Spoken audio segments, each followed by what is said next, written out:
दोस्तों, भारत आज दुनिया में जिस नजरिए से देखा जाए वह चाहे जो भी हो, लेकिन सच्चाई यही है कि जब भारत किसी भी क्षेत्र में कदम बढ़ाता है तो वह कदम सिर्फ कदम नहीं होता बल्कि इतिहास का मोड़ बन जाता है जो आने वाली पीढ़ियों तक दर्ज रहता है। और इसी तरह की कहानी अब समुद्री व्यापार और ऊर्जा सुरक्षा के क्षेत्र में लिखी जा रही है, जहां भारत ने यह साफ कर दिया है कि आने वाले वर्षों में हम किसी भी देश पर निर्भर नहीं रहेंगे बल्कि अपना रास्ता खुद बनाएंगे, क्योंकि 2047 तक विकसित भारत बनने का जो सपना देश ने देखा है उसमें समुद्री ताकत का केंद्र स्थान होगा। और आज जो शुरुआत हुई है वह आने वाले कल के शक्तिशाली भारत की झलक है। लेकिन आगे बढ़ने से पहले इस वीडियो को लाइक करके चैनल को सब्सक्राइब जरूर कर लीजिए, क्योंकि ये आपके लिए 1 सेकंड का काम है, लेकिन इससे हमें काफी मदद मिलती है। दोस्तों, भारत अब सिर्फ ऊर्जा या व्यापार की दृष्टि से ही नहीं बल्कि सामरिक दृष्टि से भी पूरी दुनिया में अपनी ताकत दिखा रहा है। हाल ही में भारत ने 8 साल लंबे इंतजार के बाद अपने बेड़े में दुनिया का दूसरा सबसे बड़ा जहाज शामिल किया है, जिसका नाम है सह्याद्री। यह जहाज सिर्फ धातु का टुकड़ा नहीं बल्कि भारत की आत्मनिर्भरता, सामर्थ्य और वैश्विक महत्वाकांक्षा का प्रतीक है, क्योंकि यह VLGC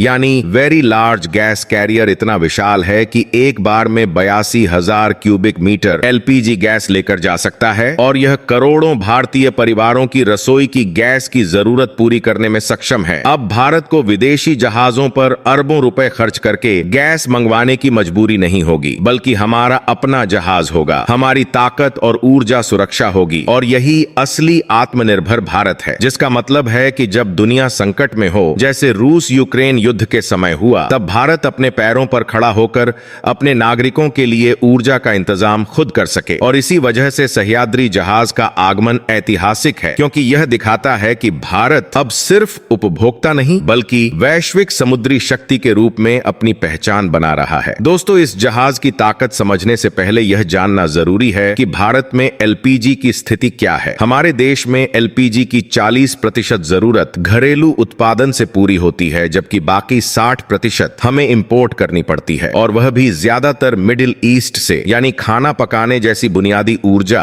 हम दूसरों पर निर्भर होकर मंगाते थे और विदेशी कंपनियों को भारी किराया देना पड़ता था। लेकिन अब सह्याद्री के आने से खर्च बचेगा और भारत की सालाना आय में 260 करोड़ तक की बढ़ोतरी होगी। और यह सिर्फ एक जहाज की ताकत है। जब आने वाले समय में हमारे पास ऐसे कई जहाज होंगे तो आर्थिक बचत और सामरिक ताकत दोनों कई गुना बढ़ जाएंगी। इसी वजह से भारत सरकार और शिपिंग कॉरपोरेशन ऑफ इंडिया ने मिलकर बड़े निवेश किए हैं। हाल ही में 70 करोड़ रुपए का फंड मैरिटाइम सेक्टर में जहाज निर्माण को बढ़ावा देने के लिए लगाया गया है, ताकि भविष्य में ऐसे जहाज हमारे शिपयार्ड में बने। और यह दिन दूर नहीं जब दुनिया के सबसे बड़े जहाजों पर गर्व से लिखा होगा मेड इन इंडिया। सह्याद्री अभी दक्षिण कोरिया में बनी है, क्योंकि जहाज निर्माण में वहां की तकनीक और क्वालिटी दुनिया में नंबर 1 है। लेकिन भारत का सपना यही है कि जल्द ही कोचिन शिपयार्ड, हिंदुस्तान शिपयार्ड और मज़गाओन डॉक जैसे हमारे शिपयार्ड्स में ऐसे विशाल जहाज बने। कोचिन शिपयार्ड पहले ही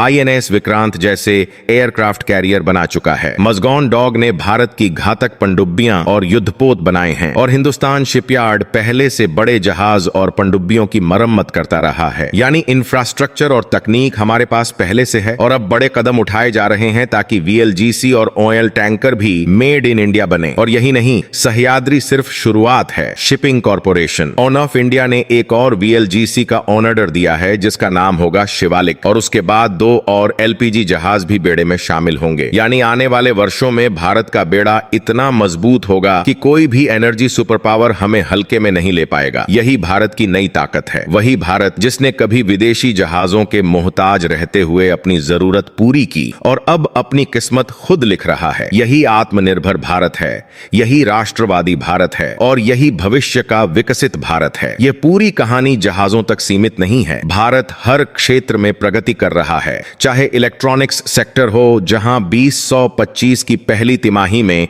निर्यात में 47% बढ़ोतरी हुई और 99% मोबाइल फोन भारत में ही बन रहे हैं। चाहे डिफेंस सेक्टर हो, जहां पहले हम हथियार खरीदते थे और अब बेच रहे हैं। चाहे डिजिटल सेक्टर हो, जहां भारत ने दुनिया को सबसे बड़ा डिजिटल पेमेंट सिस्टम UPI दिया है। हर जगह भारत अपनी ताकत दिखा रहा है और अब समुद्री ताकत को भी अपनी मुट्ठी में लेने जा रहा है। आने वाले 10 साल यानी 2025 से 2035 तक का दशक भारत का समुद्री दशक होगा। इस दौरान भारत न केवल अपने लिए जहाज बनाएगा बल्कि उन्हें दुनिया को बेचेगा भी, और ग्रीन टेक्नोलॉजी के जरिए ऐसे जहाज बनाएगा जो इको फ्रेंडली होंगे, यानी प्रदूषण भी कम होगा और भारत दुनिया को स्थायी विकास का रास्ता दिखाएगा। ठीक वैसे ही जैसे भारत ने अंतरिक्ष में चंद्रयान और मंगलयान भेजकर दिखाया कि कम लागत में भी बड़ी उपलब्धियां हासिल की जा सकती हैं। सोचिए, जब सह्याद्री जैसे जहाज भारत के तिरंगे के साथ समंदर की लहरों को चीरते हुए दुनिया के बंदरगाहों में खड़े होंगे तो वह सिर्फ भारत की ताकत का प्रतीक नहीं बल्कि दुनिया को संदेश देगा कि भारत अब किसी के पीछे खड़ा रहने वाला देश नहीं बल्कि वह शक्ति है जिसके पीछे दुनिया चलने वाली है। यही है वह दिन जिसका सपना हमारे पूर्वजों ने देखा था, जब उन्होंने कहा था यह धरती सोने की चिड़िया है